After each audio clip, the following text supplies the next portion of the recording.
Bienvenue sur Torata pour le flash info de la parashat Vezot Haberacha. Vezot Haberacha, et voici la bénédiction que Moshe Rabbeinu adressa à l'ensemble du peuple d'Israël peu avant sa mort. Le jour de Simchat Torah, nous concluons le cycle annuel des lectures de la Torah par la section de Vezot Haberacha qui relate non seulement les différentes bénédictions accordées ici par Moshe Rabbeinu, mais également le rôle qu'il va attribuer à chacune des 12 tribus, un rôle que chacune d'entre elles occupera au sein même de la communauté d'Israël. Nous dit le premier verset, Vezot haberacha asher berach Moshe, et voici la bénédiction que Moshe Rabbeinu a bénie. La répétition de ce terme relevé ici nous enseigne selon le Beth Yaakov que Moshe Rabbeinu va non seulement bénir l'ensemble du peuple d'Israël, mais il va également lui accorder ce pouvoir de bénir à son tour. Il sera donc de notre devoir d'exercer et mettre en pratique ce pouvoir qui nous a été accordé en se bénissant les uns les autres, tout particulièrement le jour de Simchat Torah.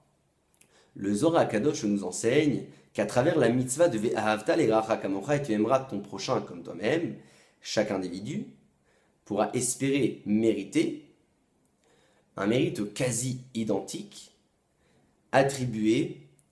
pour l'ensemble des mitzvot de la Torah qui ont été pratiqués. Ainsi, nos sages nous racontent dans le traité de Shabbat, page 31a, que le jour où cet homme est venu solliciter l'avis de Hillel l'Ancien afin qu'il puisse le convertir sur un seul pied, Hillel lui répondit et lui dit « Ve'ahavta l'eracha kamocha et tu aimeras ton prochain comme toi-même » La Torah se résume à cela, ne lui fais donc pas ce qui te déplaît. À cette image, il sera de notre devoir de renforcer cette pratique à travers la mitzvah de Ve'ahavta l'eracha kamocha, le jour de Simchat Torah tout particulièrement. La raison pour laquelle Moshe Rabbeinu bénit l'ensemble de chaque tribu et non pas chaque individu, nous explique le Khatan Sofer, et qu'il se situe ici peu avant sa mort. Un moment qu'il a volontairement choisi pour espérer que Hakadosh Baruch Hu lui exauce l'ensemble de ses prières et de ses requêtes, à l'image du devoir de chacun d'entre nous d'exaucer les derniers vœux exprimés par un homme sur son lit de mort. La Torah conclut en disant que Moshe Rabbeinu va quitter ce monde, Velo Yadaïch et Kevurato Adayomazé, et aucun être n'a connu jusqu'à ce jour le lieu de sa sépulture.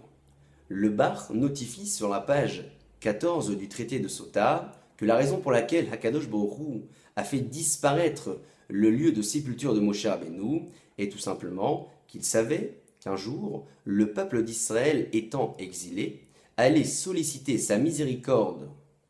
auprès de la tombe de Moshe Rabbeinu, une demande à laquelle il n'aurait jamais pu refuser. Puisse Akadosh Baruch Hu nous permettre d'exercer et renforcer cette pratique de Ve'ahavta l'eracha kamocha et tu aimeras ton prochain comme toi-même pour enfin espérer obtenir sa miséricorde, celle qui nous permettra de sortir de l'exil dans lequel nous sommes. Chag Sameach et Mazal Tov pour la conclusion du cycle des lectures des parachiotes de la Torah.